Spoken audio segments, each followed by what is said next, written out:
guys, welcome back to my channel. I hope y'all are doing well. So today's video, I'm going to be sharing with you some of the DIY projects that I made this 4th of July to incorporate in my already existing 4th of July decor. 4th of July is my second favorite holiday, followed behind Easter. And I just wanted to share with y'all some of the projects that I have been working on over the course of about 2 weeks. So I hope y'all enjoy this video.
I'm going to be sharing with you a little bit how I created these DIY crafts.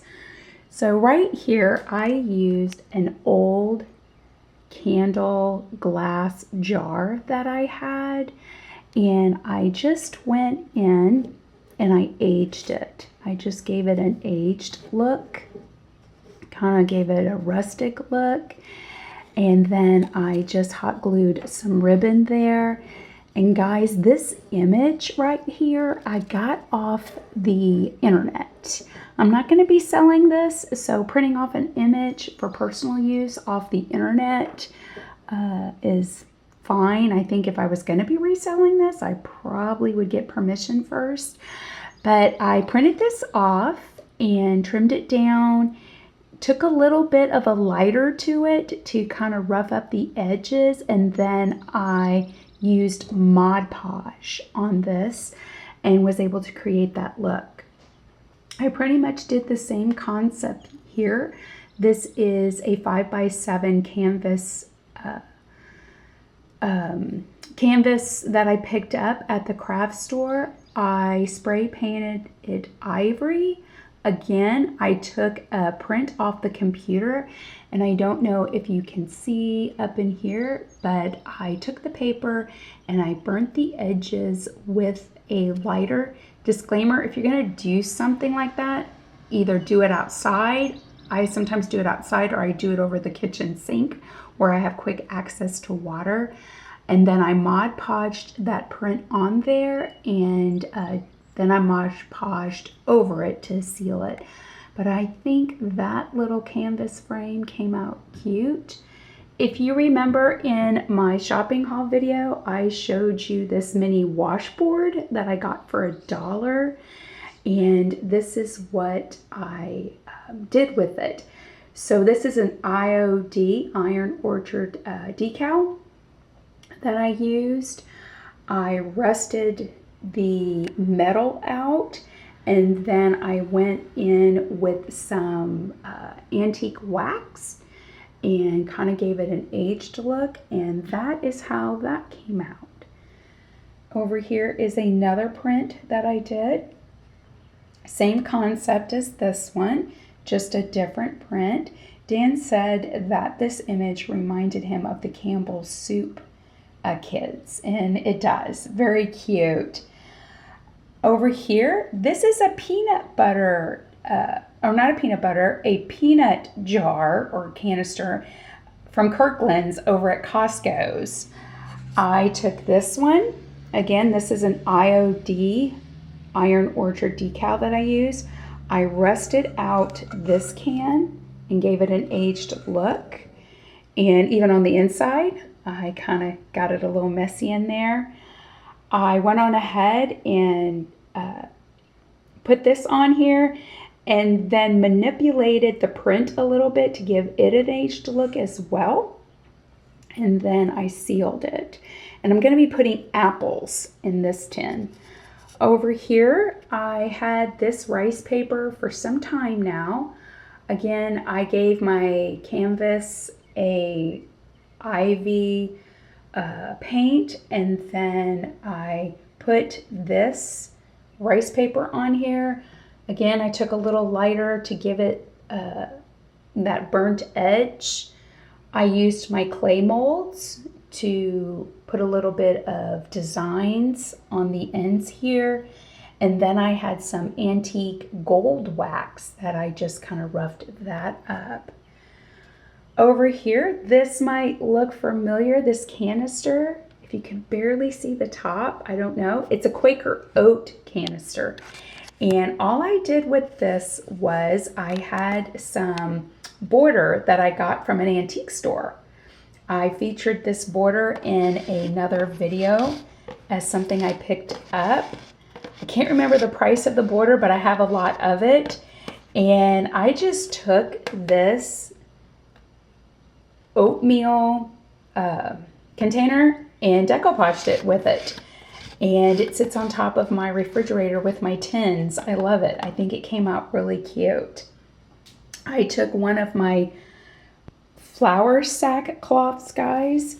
And again, this is an IOD, Iron Orchard decal. And I just decaled that. This is going to be for decor, not everyday use. And I'm going to be putting that out on display. Over here, again, a candle glass jar. I did the same concept as I did over here. All I did was just use a different pattern. As far as the face, I went online, found this image, printed it up, gave it a little bit of some burnt edges, and then Mod Podged her on there. I love her. I think she's so pretty. Love it. Okay, this, do y'all remember I got this canister at the Springfield Extravaganza, and I talked about how I was going to manipulate it. I did a little research on the canister. I'll try to include that canister somewheres of how it originally looked. I really couldn't find a lot of information. Some pictures popped up that it had to do with tomatoes. I don't know, but I did not manipulate the top. I left it as is. I did spray paint this and then put a seal on it. And then I used this Iron Orchard decal as well. And I left the bottom as is, and I love it. I gave it a little bit of an aged look. I don't know if you can kind of see in there where I aged it up some.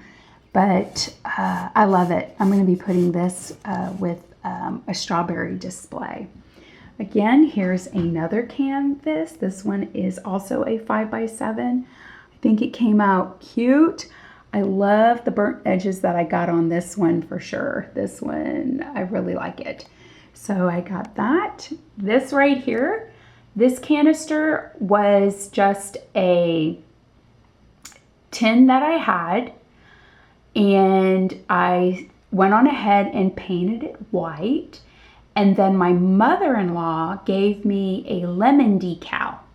So then I put the decal on there, and then I came back in with my Tim Holtz stamping ink, and then I had a stamp that kind of looked like stripes, but more like a wood. And I don't know if y'all can tell, but I came in here and did all this ink stamping up in here, and then I wanted to kind of bring it into the lemons, just to give the lemons a little bit of ink stamping. So I did that, and I think this came out really cute as well. So I just kind of went all over with the Tim Holtz ink and the stamp that I had picked up some time ago. But I love how that all blended in. Over here is another candle glass jar that I say, guys, when I get candles and I put them in my my wax lamp warmers, when I'm done with them, I do not throw those glass jars away because you can repurpose them for arts and crafts. So I went in, again, IOD decal. I love the IOD Iron Orchard decals and designs. I just went in and gave this a little bit of a aged, worn look. And that is what I came up with for that one. Here is a larger print.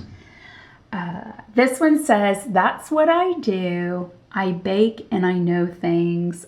I love this because that's me in the kitchen. Sometimes Dan will come in and he's, "What are you doing?" And I'll tell him, and then he'll ask, "Why are you doing it like that?" And I'm like, "I don't know. I bake and I just know things." And I tell him all the time, I just know things. And mainly I get that from my mother and my aunt. When I was little, I used to cook in the kitchen.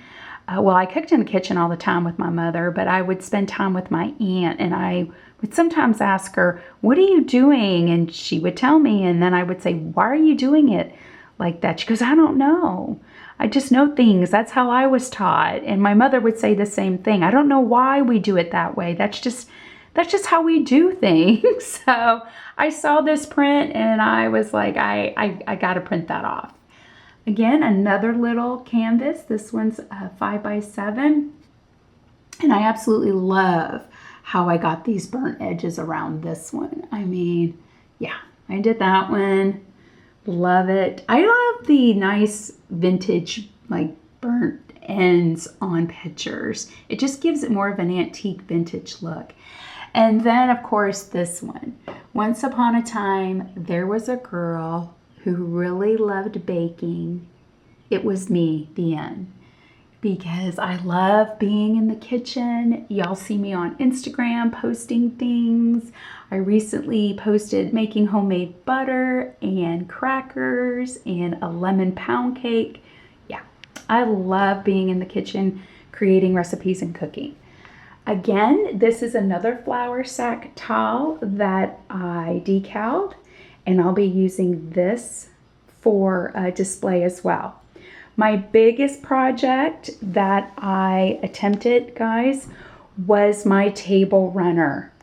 It came out beautiful. If you saw one of my recent vintage antique thrift shopping hauls, then you know that I found this beautiful fabric at one of my local stores here in my area, and it came out beautiful. Here's the actual runner. I'll move that. Here's the actual runner. It came out, I just love it. I can't wait to put it on display. And then I showed y'all the backing that I had bought fabric for the backing, and there's the backing on it. And I think for my first attempt of making a table runner, I made a small one, but I didn't have a backing on it last fall. This one I was able to put a backing on. I will be making more table runners for sure. I had some leftover fabric and I made a smaller one. So I made this one right here. And then again, I had enough on here to do a backing. So that one came out really nice. And I'm glad that I was able to, on the small one, still capture a deer and a horse. And then I still had some fabric left over, so I made these minis. So I made a few minis, but I didn't have enough of the blue to put a backing on. So I was like, well, that's okay. I'm not going to let the fabric go to waste. So I made 3 of the little ones. And I'm going to be putting these on the shelf. Look at the puppy dog. I am going to be putting the little ones on the shelves in my kitchen, and then putting my vintage antique decor on there. But those are all the things that I made for this time of year, which I love decorating for the 4th of July and just for summer. And I'm looking forward to utilizing all these pieces throughout the home. I hope y'all enjoyed this video and seeing some of the DIY projects that I have been working on the last couple of weeks. I am currently working on an embroidery project. I didn't include that in the video because it's not done. I'm hoping to get it done by the 4th of July. I don't know. There's a lot of, intricate, detailed things that I need to do. And that's what I love about embroidery, because it's very detailed, and I guess that's why I love doing it. So it's going to take some time. It is a Bucella project that I'm working on, and hopefully I can get it done by the 4th. We'll see. But guys, thank you so much for stopping by and checking out my DIY projects today. So till next time, y'all have a magical day and a magical week. I will see y'all later. Bye guys. Take care.